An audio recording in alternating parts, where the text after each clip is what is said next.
Over the past 12 episodes, we've seen how the Catholic Church built Western civilization. But where is Western civilization going? What's next? What can we do about it? Join me today for the Catholic Church, Builder of Civilization.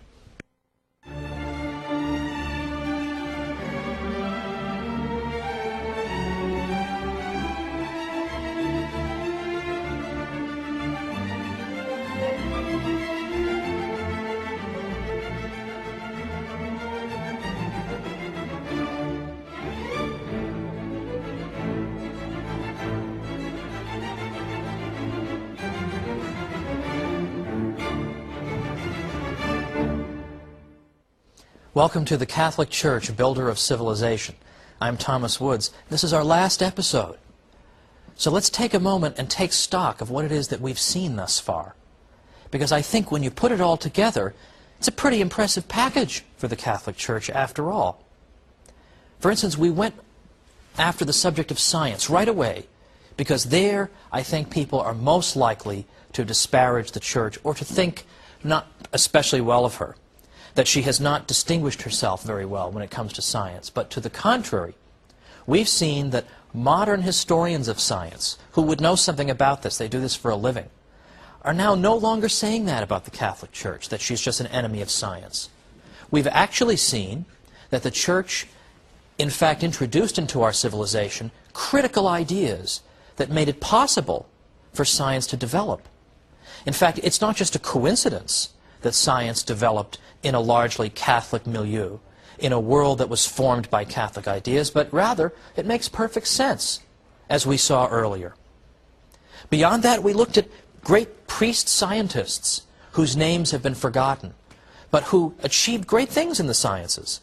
And at that time I urged people, and I renew that urge today, to consider learning more about and even writing about the Jesuit scientists. These people accomplished so much in the sciences, it's absolutely astonishing, and yet no book about it? That is an injustice, my friends. Let's hope that it's rectified. Or how about charity? We all know the Catholic Church does great charitable work. But do people realize how great it is? Do people realize that there was nothing like Catholic charity in the ancient world in terms of the amount of charity that was done or the spirit in which that charity took place? Nothing like it. The idea that I'm going to give something to someone purely out of a desire to help that person, with no self-interest involved, but simply out of love. This is a revolutionary idea, but we take it for granted, don't we? When we hear that somebody's been charitable, that's exactly what we think about, that the person did something without any thought for his own welfare, but did something solely to help somebody else. We think of that as being charity. But why does that come naturally to us? Why do we think of that as charity? Well, it's because we live in a civilization that still bears the residue of its Catholic influence. If we were living in ancient Greece and Rome, we wouldn't have these ideas about charity. So people go through life thinking this way about charity, never even knowing that it's their Catholic inheritance that has given them those ideas. Well, we should point that out, shouldn't we? But then there's the university system. Who gave birth to the university system in the High Middle Ages? The Catholic Church. Who made that possible? Who fostered it? Who protected it? And who encouraged the kind of vigorous, rational debate that occurred within the precincts of the university? Of course, it was the Church. In fact, the Church encouraged the asking of questions.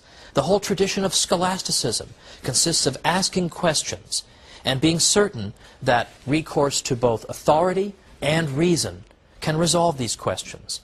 There was a confidence in the cathedral school at Chartres and in a great many other Catholic thinkers that God had not given us our rational natures in vain, but He intended us to use them. We should use our rational nature. We should use our reason to understand the world around us, and that reason properly applied will not mislead us. We've also seen that the idea of rights comes out of the Catholic Church too. Now this, for a long time, has been assumed to be a teaching that comes from secular thinkers, or non-Catholic thinkers at the very least, perhaps in the 17th century, little before, little after. But we've seen that in fact the idea of rights, natural rights, rights that inhere in us as human beings naturally, rights that mean that you can't invade my person, you can't kill me, you can't steal from me. These things that inhere in us as human beings, these ideas developed out of the Catholic Church and her own canon lawyers.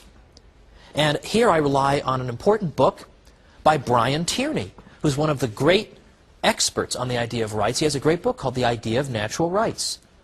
And it's there where you see the most systematic refutation of the idea that rights just came out of nowhere in the 17th century. He shows that they came out of the heart of the Church. Now, we've also seen that international law comes out of the Catholic Church too. International law, which is closely related to the idea of rights, comes out of the Catholic Church. Because international law says that some countries don't have more rights than others, but that each state has an equal dignity, regardless of whether the ruler of that state is Catholic or non-Catholic. If his only crime, so to speak, is being non-Catholic, you can't just depose him for that, because his state has dignity and the right of self-government, just the way as any Catholic state would have, or state populated by Catholics. So international law, the idea there's an absolute moral standard that governs the interaction of states. Where does this come from? It comes from the Catholic Church with Francisco de Vitoria and Francisco Suarez and de Soto and all these other thinkers. Even law itself, law domestically, is indebted to the Catholic Church because the canon law was the first modern legal system in Europe. Because for the first time, church law was brought together systematically and presented in a coherent whole, where all contradictions that might have existed have been reconciled. That's what modern states in Western Europe did when they were developing their own legal systems. They used the model of canon law as to how you go about doing that. Now, in our first episode, I made brief mention of the study of economics. Now, economics really is an interesting science, so I don't want to hear any objections to economics.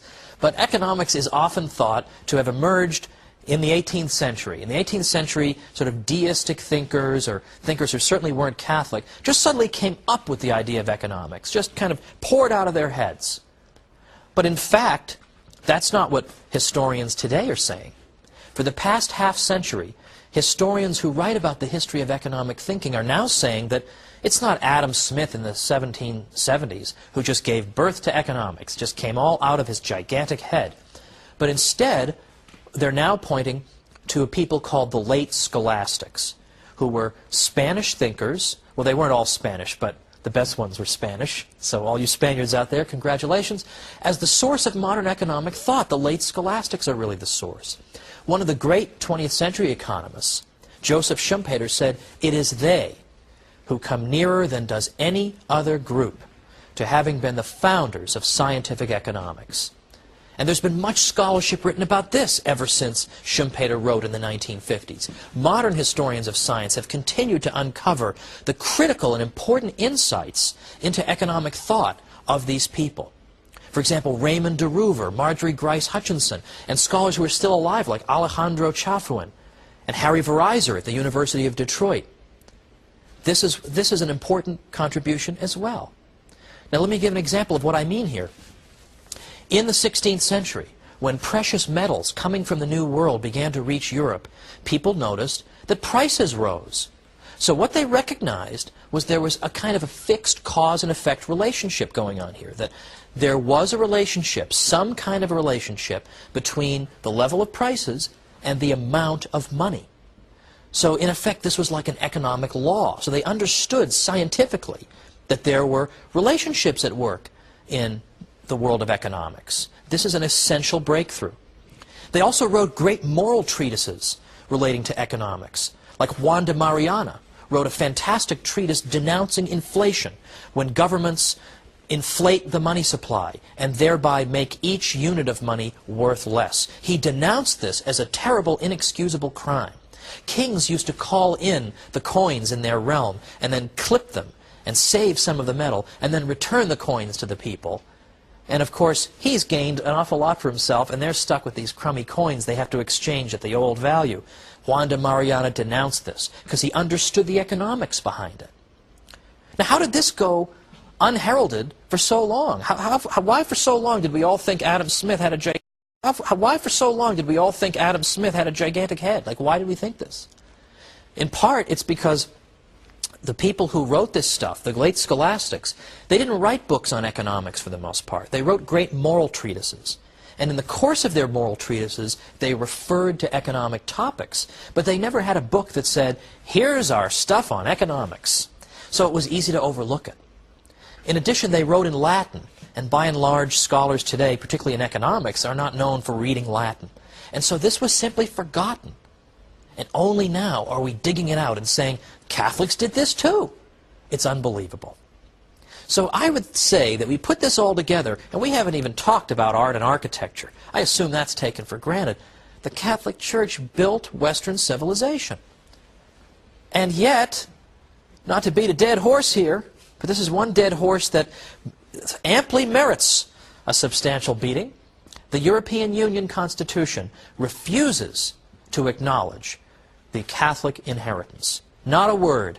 Western civilization comes from the ancient world, the Renaissance, the Enlightenment, and that's it. And whatever happened in between, nobody really knows, couldn't possibly have been very important. Seriously, only an imbecile could believe this now, given all the evidence that's out there. But this is what we're told by the European Union. And it can't just be ignorance. It isn't just that they're dummies and they haven't done their reading. It can't be that.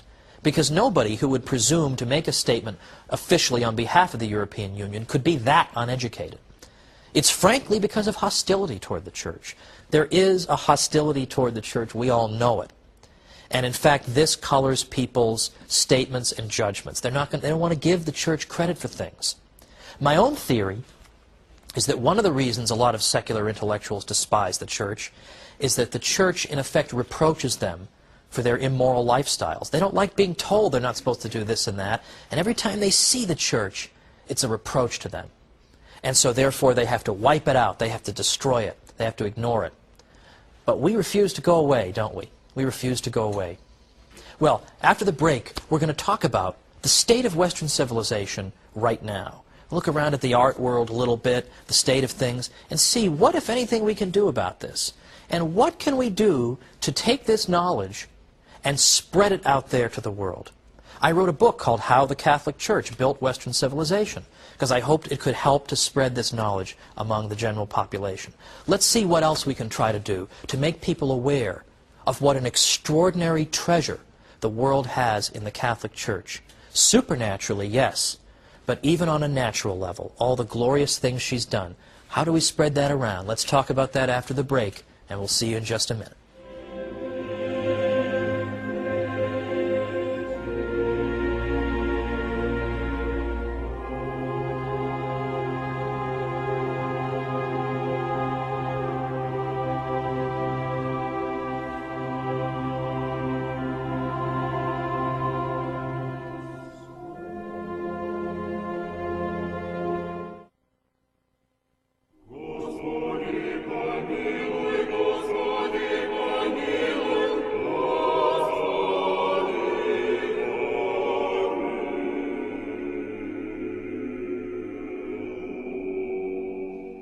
Welcome back to the Catholic Church, builder of civilization. I'm Thomas Woods. Today we're sort of summing things up and then looking forward. We're looking at things the Church has done in the past and then thinking about what are we going to do in the future? What are we going to do to redeem Western civilization?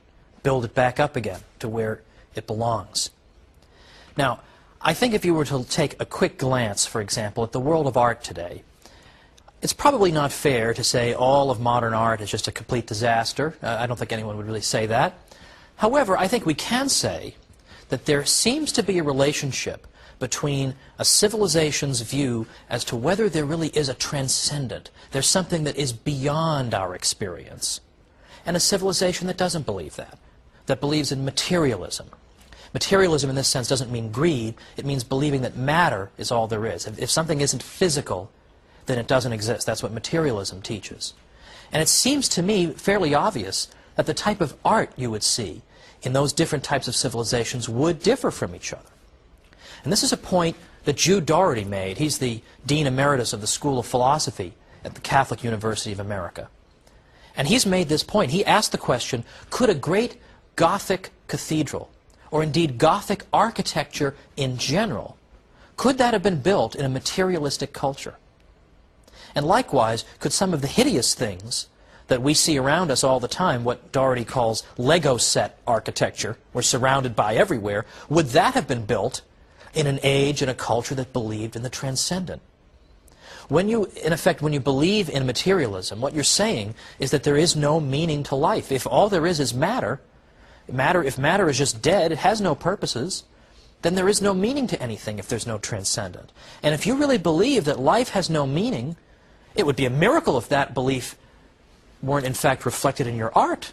And we see that. Of course, we see that everywhere. Now, I suppose it's shooting fish in a barrel to criticize some of the excesses of modern art, so I'm not going to do that. There's a little bit of that in my book, and you can find that all over the place. But I do remember walking into my classroom back in the years when I was a professor in New York, and I had a newspaper article, and I said to them, this is a Western Civ course, I said, ladies and gentlemen, I want to update you on the state of Western civilization.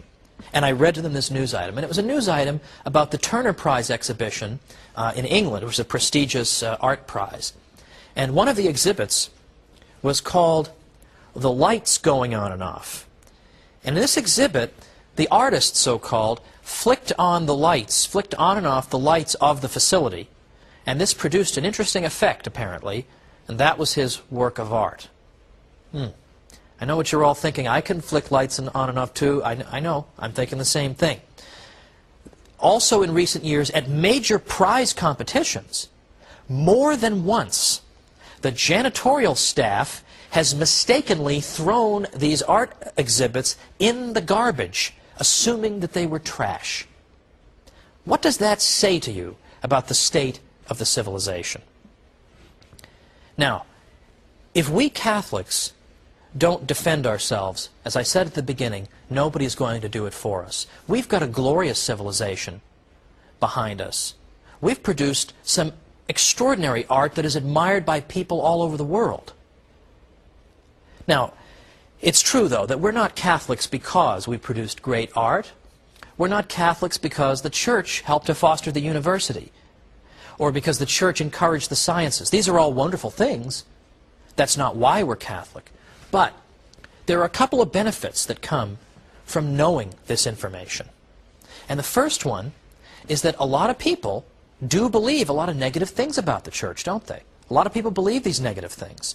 So if we can show them that they're mistaken, that in fact a lot of these misconceptions are exactly that. They're just misconceptions without historical foundation, we will have struck down an obstacle to their conversion. So it is important to know this knowledge, even if it's not the reason that we're Catholics. It will help us when we interact with people who have deeply embedded prejudices.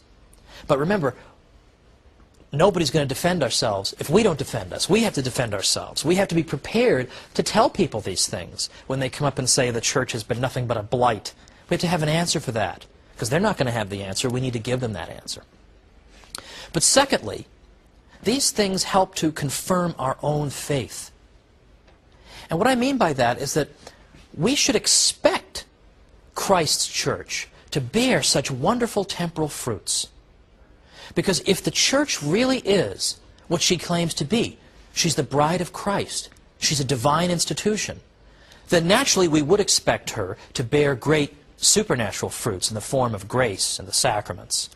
But we should also expect her to bear great temporal fruits. And when we in fact confirm that, and we see that, it helps to confirm our faith, doesn't it? It helps to confirm our faith. Now, looking at the state of Western civilization, our past couple of popes have been frankly saddened and have noted the attempt by people to pretend that the Catholic inheritance is dispensable or perhaps doesn't even exist. You cannot think of constructing a common European house neglecting the very identity of the peoples of our continent. That's what Pope Benedict XVI said recently. He's very interested in this subject of how do we redeem Europe. Pope John Paul II, on one of the 9 or so trips to Poland that he took during his pontificate, said this to the crowd. Said this to the crowd. Giving in to desire, to sex, to consumption, That is the Europeanism that some supporters of our entry into Europe think we should accept. But we mustn't become part of that Europe.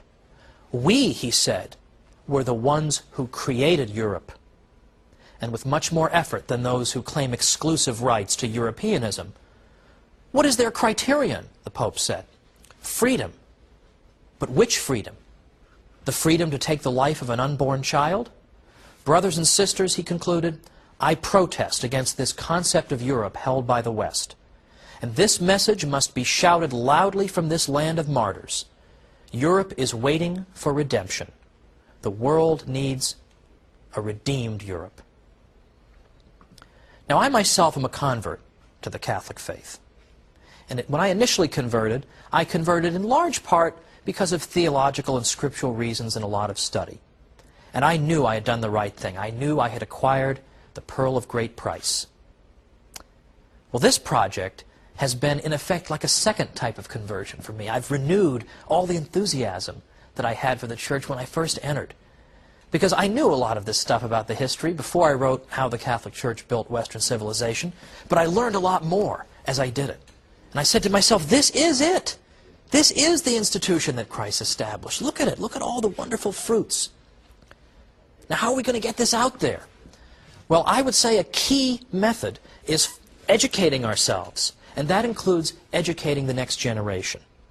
So it seems to me that either homeschooling or Catholic schooling that includes sound historical study is absolutely indispensable.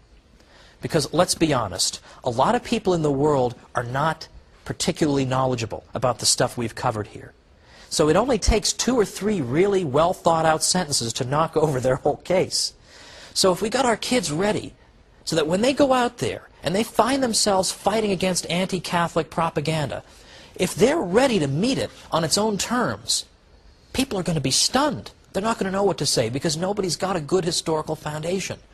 But disproportionately, I believe that students who are being homeschooled, even though they're a minority, they will still disproportionately, out of proportion to their numbers, be numbered among the educated people of our world to come. And they will be ready for the usual claims made against the church.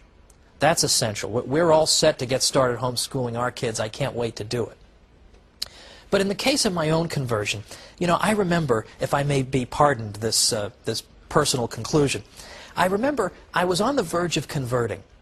And, you know, people wanted to send me books showing me why Protestantism was false and Catholicism was true. And I appreciated that, and that was good. I did want to know those things. I did want to be able to answer the arguments of Luther. But ultimately what happened to me, and the whole story would take a little bit longer, but what happened to me was I reached a point at which I came to the conclusion that I wanted to be a Catholic. I pretty much knew I wanted to be a Catholic. All of a sudden, this fascinating and extraordinary and gigantic institution was just staring me in the face. 2,000 years of tradition staring me in the face. And even then, I knew some of her achievements in Western civilization as well. And frankly, I know I shouldn't put it quite this way, but I want to be honest, I just suddenly felt stupid. I just thought that all this time, I've had this institution and all its glorious benefits and all the wonderful things she's done and all her beauty staring me in the face, and I haven't immediately rushed to embrace her. Frankly, I just felt stupid. I didn't really need books showing me why I had been wrong before. I knew there'd be time enough to study all the ins and outs. I just wanted to learn the faith. Just teach me the faith. Show me what the church teaches. That's what I want. I read Father Hardin's Great Catechism. I just absorbed it, and I said, yes, this is what I've been thirsting for.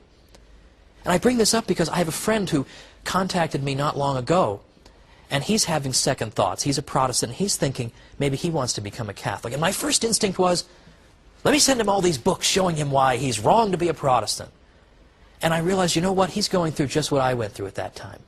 He just feels like kind of a doofus, that all this time he's neglected the pearl of great price that's staring him right in the face. This great institution, the most beautiful institution in the world. So instead, I just sent him books that explain the faith. Here is what it is. That is what converts people. And so when I finally converted, I said to myself, you know, no longer do I have to feel alienated from this extraordinary institution that has built the very civilization in which I live. I'm part of her now. And all those saints who lived from that 1,000-year period that Lutherans despised as having been unbiblical, they became my friends. I could be friends with St. Anselm, whom we talked about in this series. I could be friends with St. Thomas Aquinas. I wasn't alienated and separated from them. I was united to them in the bond of the communion of saints. This, in effect, was what helped bring about my conversion, and why this historical project for me has in effect brought back so many wonderful memories, that all these things are what brought me in, ultimately, in the beginning. Now, one of my favorite quotations from the saints comes from St. Thomas More, who said that nobody on his deathbed ever regretted having been a Catholic. Now, isn't that true? Speaking to an audience of Catholics and non-Catholics, I can assure you that that is true. Now, over these 13 weeks, including today, it's been a real pleasure, if I may quote some other people in television, to come into your living rooms, and I'm deeply honored that you've welcomed me. I hope that some of the material that we've covered has been helpful to you, has made it easier for you to defend the Catholic faith, and has, in your case, as in mine, helped you to fall in love with her all the more. And so I wish you all the blessings of God, and I say to you, thank you very much for joining me, and God bless you, and perhaps we'll meet again sometime in the future. Thanks so much for being with me for the Catholic Church, Builder of Civilization. I'm Thomas Woods.